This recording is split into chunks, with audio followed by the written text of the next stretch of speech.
ईसाइयों की संख्या है। समझ नहीं, संसार में ईसाइयों की संख्या नंबर 1 पर है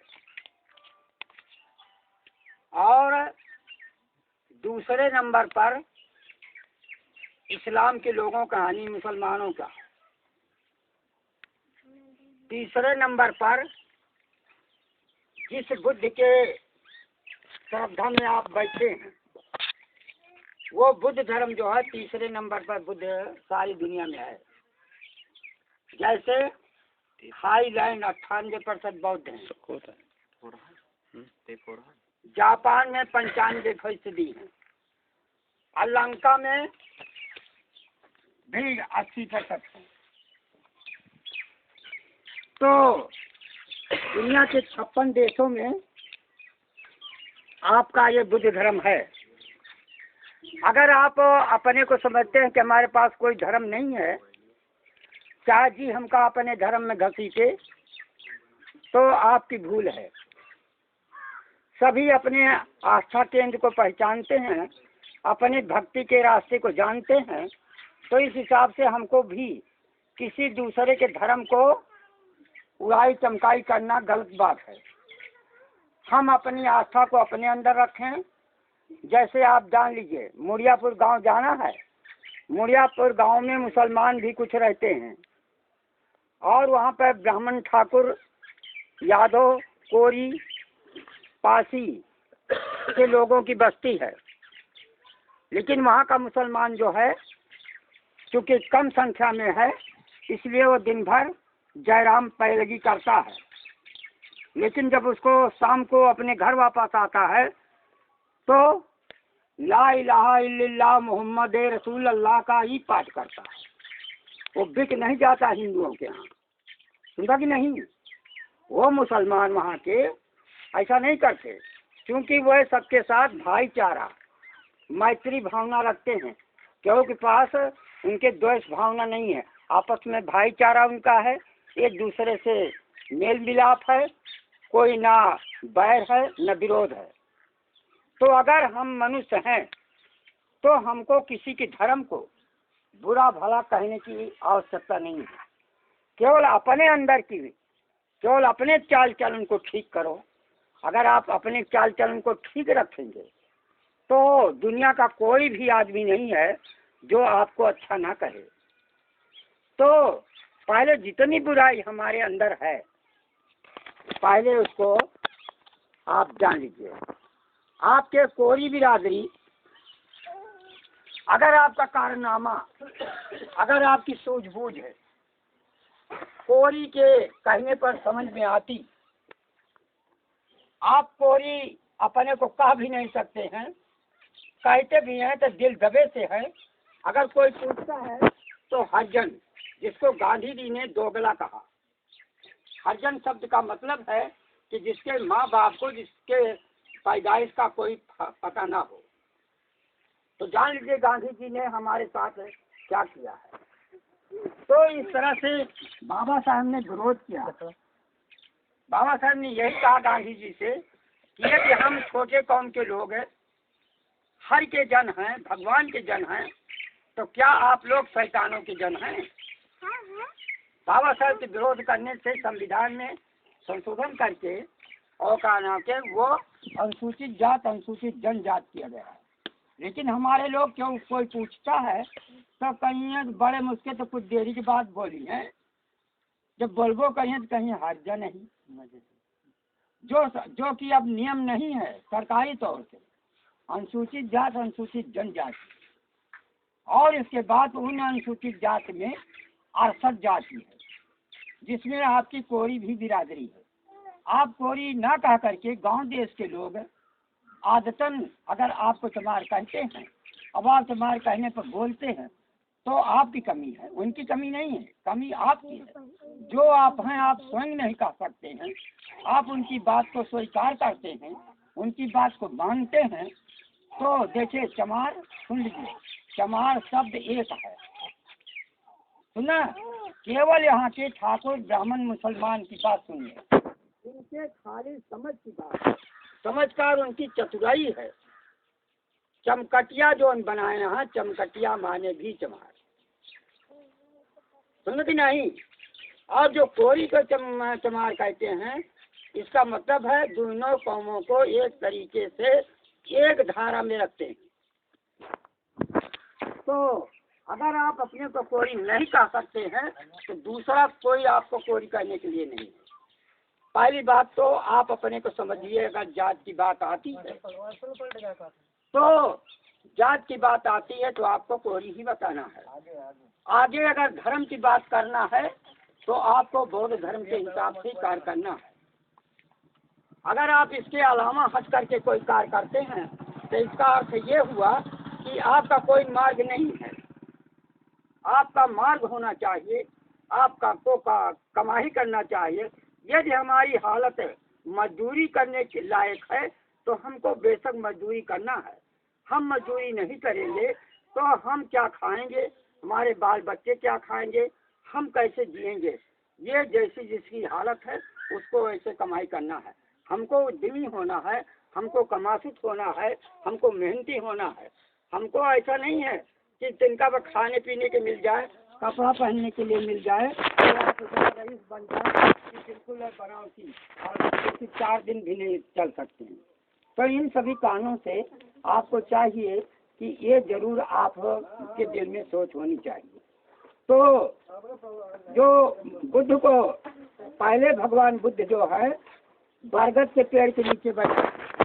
भगवान बुद्ध के उस तपस्या में 5 ब्राह्मण साधु और थे, सुंदर कि नहीं। बरगद के पेड़ के नीचे भगवान बुद्ध तपस्या कर रहे थे, 5 ब्राह्मण साधु भी तपस्या कर रहे थे।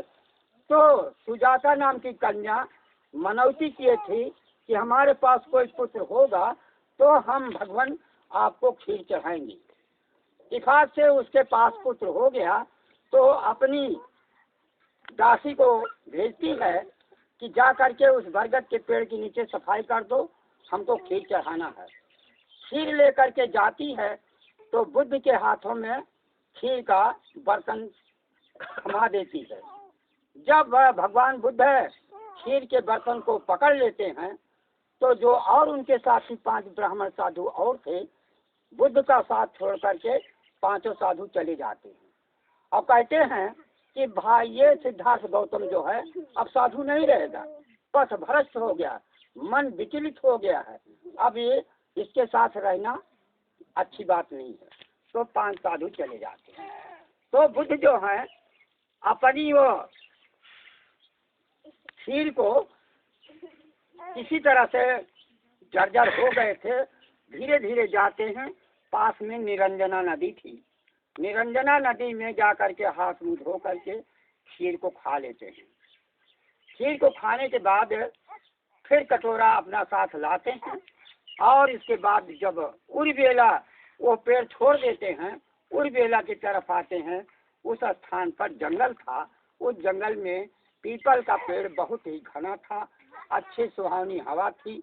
वहाँ पर उनका मन आया कि न हुए अब की यह पेड़ के नीचे बैठी। जब उस पेड़ के नीचे बैठ करके बुद्ध ने तपस्या की तो उनको 49 दिन पर ज्ञान प्राप्त हो गया। जब ज्ञान प्राप्त हुआ तो वो सोने का कटोरा जो है उसको लेकर के आते हैं और कहते हैं निरंजना नदी के किनारे, यदि हम उसको जैसे पहले तलाए में छिटका से ऐसे मारते थे कुछ दूर तक जाती थी छिछली, तो कहें कि अगर कुछ दूर तक कटोरा जाएगा तो हम समझेंगे कि हमको ज्ञान प्राप्त हो गया है ना। तो ऐसा करके फिर जा करके जहाँ कुंड था वहाँ पर घूम करके कटोरा कुछ दूर पर जा करके बैठ गया। तो फिर सोचते हैं कि ये ज्ञान जो हमको प्राप्त हुआ है ये अपने लिए रखें कि भाईचारा में रखें कि हम दुनिया के लिए करें। तो सोच विचार करते करते करते तो उन्होंने कहा कि जो हमारी पत्नी भूतपूर्व में जो यशोधरा हैं, उन्होंने कहा था कि जाइए वो रास्ता तलाशिए जो सारी दुनिया का कल्याण होता है ना। और सारे लोग और जो और किताबें बताती हैं जो दूसरे के द्वारा लिखी गई हैं, वह कहते हैं बुद्ध जो है चोरी से अपने बाल बच्चे को सोते हुए चले गए, लेकिन ऐसी बात नहीं है। है ना। सबसे सलाह लेकर के, सबसे चरौरी करके तब घर को छोड़ा है। तब इसके बाद है बुद्ध जो हैं पता लगाते हैं कि वह 5 साधु मार कहाँ हैं जहाँ जो हमारे साथ छोड़ के चला गया। उनको तलाशते हैं तो बनारस आते हैं तो उनको पता कि बनारस के 9 किलोमीटर उत्तर में जो ऋषि वन पत्तन है वहाँ पर वो 5 लोग रह रहे हैं।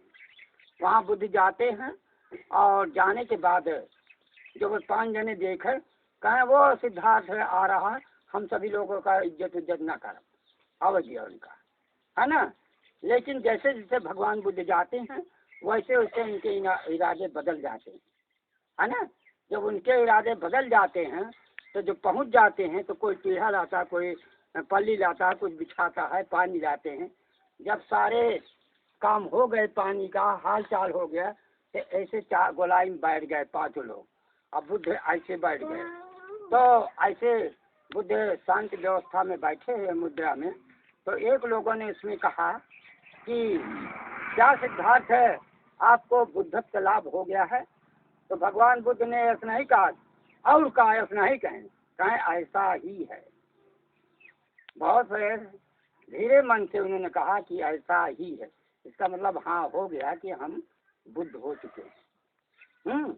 तब उन लोगों ने उनसे याचना की कि वो काश अहं भंते तिसरन सह पंचशीलं धम्मं याचामि अनुग्रहं कृत्वा शीलं देश में भंते।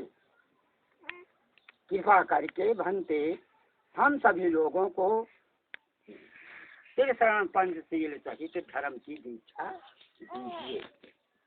द्वितीय माने दूसरी बार भी उन लोगों ने ऐसा ही कहा। तृतीय माने तीसरी बार भी ऐसा कहा। तो बुद्ध ने कहा नमो तस् भगवतो अरहतो सम्मा संबुद्धस्य। उन तथागत बुद्ध को जो सम्यक संबुद्ध हो चुके हैं हम प्रणाम करते हैं। और इसके बाद 3 शरण की बात कही है। पहली शरण उन्होंने कहा कि बुद्ध कहते हैं पीपल के पेड़ के नीचे भगवान बुद्ध को जो ज्ञान प्राप्त हुआ उसका नाम बुद्ध है। सारी दुनिया के लोगों को बुद्ध की आवश्यकता है, इसलिए हम सभी लोग बुद्ध की शरण चाहते हैं। दूसरी शरण है धम्मं शरणं गच्छामि। धम्म बताता है कि हम अपनी माँ बाप को पहचाने, अपने आल औलाद को पहचाने, अपने हिती व्यवहारी को पहचाने, अपने मित्र और दुश्मन को पहचाने, है ना। इस तरह से ये धम्म है ना। और उसके बाद चौथी बात है कामेश। तीसरा कामेश मिथ्याचारा का अर्थ ये हुआ कि जिन पुरुषों का जिन स्त्रियों के साथ विवाह हो गया है उनको छोड़ करके बाकी माँ बहनें आपके सामने आती हैं तो आपकी उम्र से अगर ज़्यादा हैं तो अन्य स्त्रियाँ आपकी माँ हैं। आपकी उम्र के बराबर हैं तो अन्य स्त्रियाँ आपकी बहन के समान हैं। अन्य स्त्रियाँ अगर आपकी उम्र से छोटी हैं तो बेटी के समान अन्य स्त्रियाँ हैं। इसके अलावा इसके विपरीत आप करते हैं तो इसका मतलब यह हुआ कि आप व्यभिचार करते हैं, है ना। तो व्यभिचार न करने की शिक्षा। और इसके बाद है चौथी मुसावादा देवमन शिक्षा पदम समाज्ञान। जैसे हमारी माँ बहनें हैं अपनी बेटी को गाली दे करके पुकारती हैं, बच्चे को भी गाली दे देती हैं, पुरुष भी बच्चे को गाली दे करके और जो नाम है उसका सही ना करके दूसरा कहते हैं। और झूठ बोलने की प्रक्रिया बहुत आसान है।